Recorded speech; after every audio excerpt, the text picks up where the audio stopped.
Assalamualaikum warahmatullahi wabarakatuh. Dalam video ini, saya akan membahas seputar metode pembelajaran angklung. Angklung yang kita bahas merupakan angklung orkestra atau angklung Padaeng. Seperti yang sudah kita ketahui, angklung kini semakin diminati, bahkan tidak hanya di Indonesia, tetapi meluas sampai ke luar negeri. Di Bandung, kini Bandung memiliki city branding yang baru, yaitu Bandung Kota Angklung. Nah, hal ini membuat angklung menjadi masuk ke dalam kurikulum di sekolah. Banyak sekali permintaan pertunjukan angklung. Maka dari itu, karena angklung ini bersifat orkestra yang dimana melibatkan banyak sekali pemain angklung, diperlukan metode khusus agar bisa memainkan angklung tersebut dengan dalam waktu yang singkat tetapi membuat pertunjukan yang menarik. Maka dari itu mari kita bahas. Pada prinsipnya, Padaeng dahulu mengaplikasikan pembelajaran angklung itu dengan menggunakan partitur not angka. Nah, ini diperlukan waktu untuk para pemain angklung untuk menghafal notasinya, yaitu dengan cara dinyanyikan ya, seperti yang sudah kita ketahui mungkin ya. Unsur-unsur pendukungnya itu tidak hanya angklung, melainkan ada alat musik tambahan lainnya, yaitu bass dan akom. Akom itu merupakan angklung yang memiliki 3 nada gitu ya, jadi berbentuk chord atau akord. Nah, dalam hal ini untuk memainkan sebuah lagu yang utuh memerlukan waktu latihan yang agak panjang gitu ya, apalagi untuk pemain angklung baru itu akan sedikit membutuhkan adaptasi. Jadi biasanya diperlukan mungkin sekitar 4-5 kali untuk menghafalkan satu lagu dengan aransemen Padaeng tersebut gitu ya.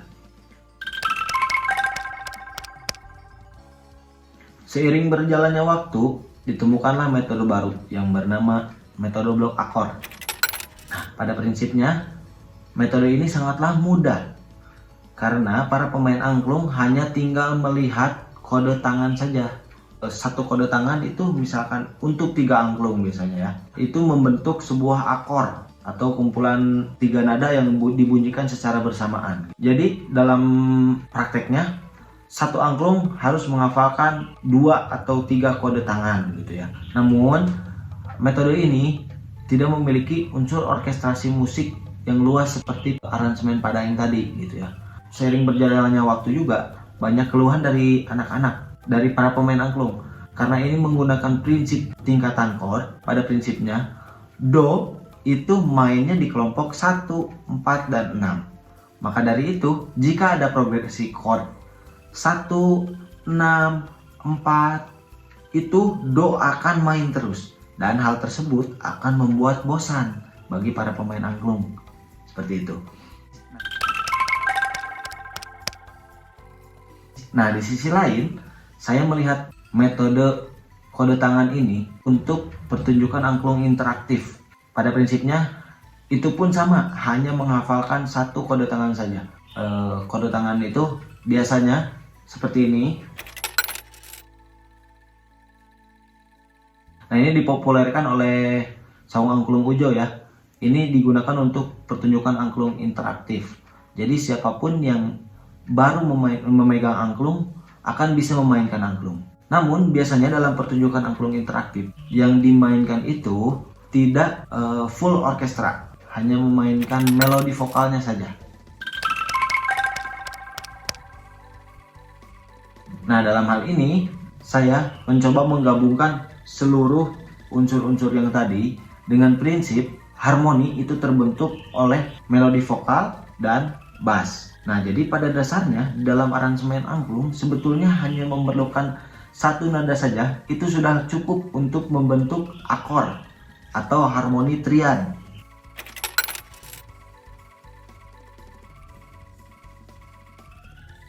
Formula ini saya namakan formula sabaris karena terbentuk dari satu baris nada-nada angklung.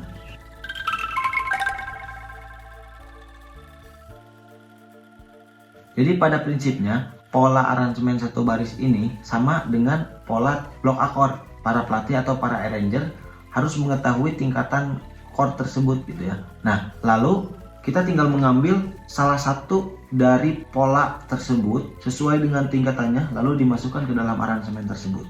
Setelah itu, untuk penampilan-penampilan yang mendadak, kita hanya tinggal menggunakan kode tangan, hand sign yang tadi, yang digunakan untuk pertunjukan angklung interaktif. Namun dengan syarat juga ya, syaratnya adalah ada vokalis dan ada pengiring. Pengiringnya itu bisa dengan menggunakan -1 atau musik atau dengan pengiring live gitu.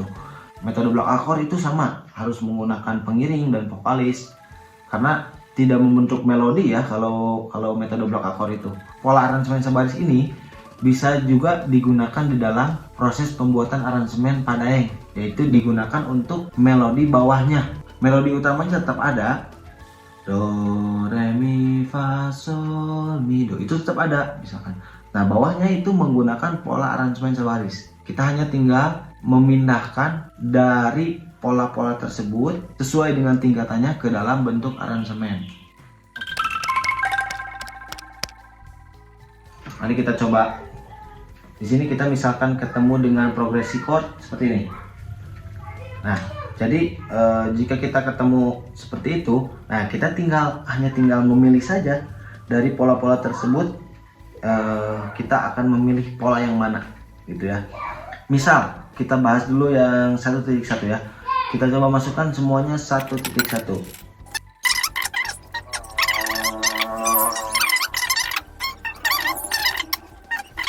Sol. Nah, seperti itu. Lalu setelah itu kita sesuaikan dengan jarak nadanya. Jadi jangan ada yang terlalu jauh ya, biar lebih nyambung. Misalkan ini mi sol la, ini dekat kan, la fa re si. Nah, itu jarang yang biasanya yang menggunakan nada-nada yang jauh seperti itu. Nah, kita tinggal ganti saja oktavnya, ini menjadi re ke si kan dekat gitu ya, tapi si yang rendah, seperti itu. Sesimpel itu ya. Nah, kemudian selanjutnya kita akan gunakan pola aransemen sebaris 1.2, yaitu jemput akor tujuan, biar aransemennya lebih menarik gitu ya. Ini biasanya di luar dari chord murni. Nah, untuk menjemputnya itu biasanya di luar dari chord murni. Saya menggunakan pola ini yaitu dengan menjemput nada sebelum dari nada tujuannya atau sesudah dari nada tujuannya. Misalkan tujuannya ini ke la. Nah, biasanya saya mengambilnya itu nada selanjutnya atau nada sebelumnya, yaitu nada sol atau nada si. Nah, ini sudah saya formulasikan di dalam tabel tersebut gitu ya. Kita coba masukkan. Ini chord tujuannya dari tingkat 1 ke tingkat 4. Nah, ini tujuannya adalah la. Jadi kita bisa menggunakan pola aransemen 1.2 B gitu ya. Di sini kita tinggal masukkan saja, yaitu si. Nah, seperti itu. Mi sol si la, seperti itu. Kita coba masukin lagi di sini.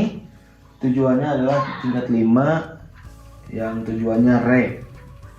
Kita bisa gunakan ini di sini 1.2D atau 1.2C. Kita gunakan saja yang D, fa, mi, re gitu, biar lebih nyambung gitu ya. Berurutan dari fa, mi, re seperti itu. Oke, selanjutnya ini. Nah, karena tujuannya do di tingkat 1, ini tujuannya tingkat 1. Kalau kita menggunakan nada sebelum do adalah apa? Si. Kalau kita menggunakan si lagi bisa saja, si do bisa saja. Cuman biar lebih kaya gitu nadanya, kita menggunakan nada yang lain, yaitu nada selanjutnya, yaitu pola aransemen 1.2F, yaitu re. Nah, si, re, do, sol. Nah, ini bisa solnya itu kelihatan saja. Nah, kalau untuk pola aransemen sebaris 1.3 ini menggunakan chord mayor 7 atau dominan 7 gitu ya. Nah, kalau menggunakan chord mayor 7 ini, biasanya beberapa orang ada yang kurang familiar sama dengan chord mayor 7 ini gitu. Tapi ini tetap bisa digunakan. Pada dasarnya prinsipnya sama. Semuanya pun hanya tinggal kita mencomot dari pola-pola tersebut gitu, sesuai dengan tingkatannya ke dalam bentuk aransemen ini gitu. Kita coba saja ya masukkan.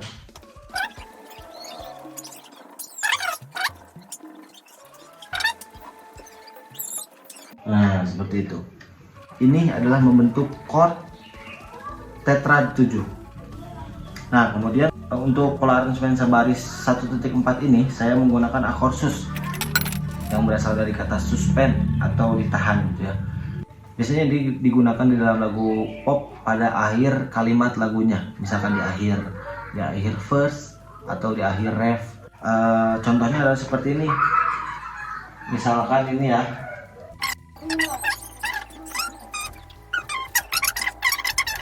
Fa mi gitu ya. Jadi ditahan dulu. Sus ini pada teorinya merupakan penahanan pada nada tersnya. Ters adalah nada penentu mayor dan minor.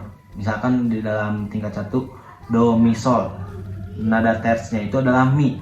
Nah, yang ditahannya ini mi itu ditahan menjadi nada sebelumnya atau nada selanjutnya. Kalau nada sebelumnya yaitu nada re, jadi do re sol, itu adalah akor sus 2. Nah, kemudian kalau ditahannya di fa, do, fa, sol, itu adalah akor sus 4 seperti itu.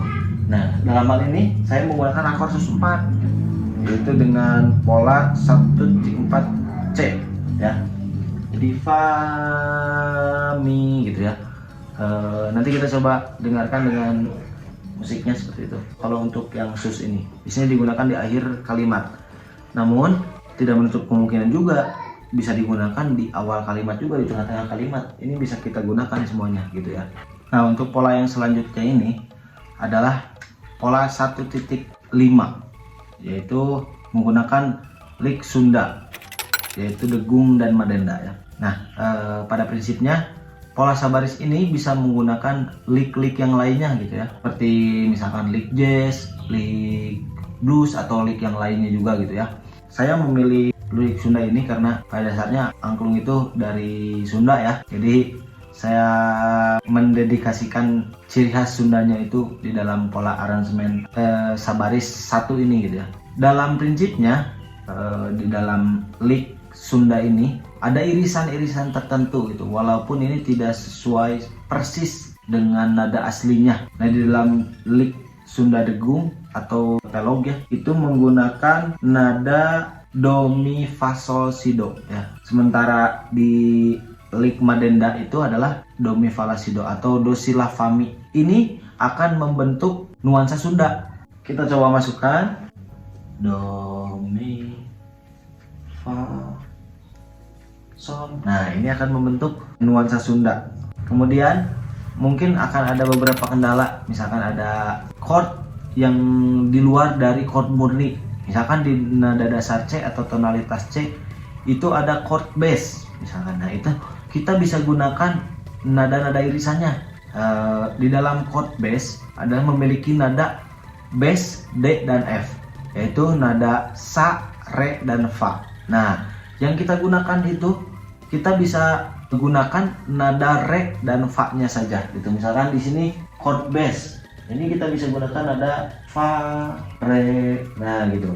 Sama halnya kayak di tangga nada minor, biasanya itu tingkat tiganya mayor ya, jadi mi, sel, si. Nah, nada selnya itu karena tidak ada angklungnya, jadi kita gunakan aja nada mi dan si nya aja gitu.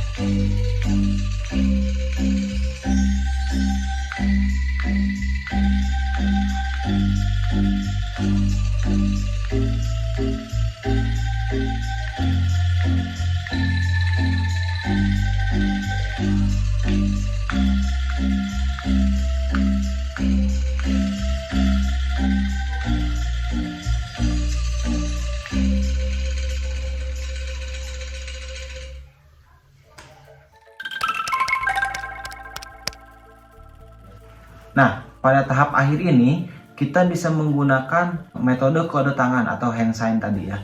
Jadi pola aransemen yang sudah kita buat ini kita padukan dengan metode hand sign agar membantu para pemain angklung mengingat notasi-notasinya gitu ya. Terutama jika untuk penampilan yang mendadak. Misalkan kita ada permintaan penampilan untuk besok dan lagunya pun ini baru diminta hari tadi misalkan. Seperti itu akan membantu para pemain angklung dalam memainkan nada-nada aransemen kita ini gitu ya. Tetapi tetap mengutamakan unsur musikalnya, ornamentasinya, orkestrasinya tetap ada. Terima kasih kepada teman-teman semua yang sudah menonton video ini. Semoga metode pembelajaran ini dapat membantu teman-teman dalam proses pelatihan angklung, khususnya dalam mengaransemen angklung tersebut, sehingga pembelajaran angklung menjadi lebih mudah, cepat, dan menarik seperti itu. Selain itu, dengan adanya metode ini, semoga dapat menjadi opsi atau alternatif di dalam proses pembelajaran angklung. Karena pada dasarnya setiap metode itu memiliki tujuan-tujuannya tersendiri. Nah, dengan adanya metode ini, semoga dapat menjadikan opsi baru ya bagi teman-teman dalam proses pembelajaran angklung tersebut. Khususnya untuk para pelatih angklung baru atau pemula ya. Dan pola aransemen Sabaris ini sudah saya bukukan di dalam bentuk modul pembelajaran ya. Mungkin nanti teman-teman bisa akses modul ini agar teman-teman bisa membacanya dengan jelas gitu ya. Tidak lupa saya juga ucapkan terima kasih kepada Balai Pelestarian Kebudayaan Wilayah 9 yang sudah membantu saya di dalam pembuatan modul pembelajaran angklung ini. Mohon maaf bila penjelasan saya kurang berkenan dan kurang baik gitu ya, apalagi di dalam penyebutan istilah musik ataupun yang lainnya gitu ya. Sampai jumpa di lain waktu. Wassalamualaikum warahmatullahi wabarakatuh.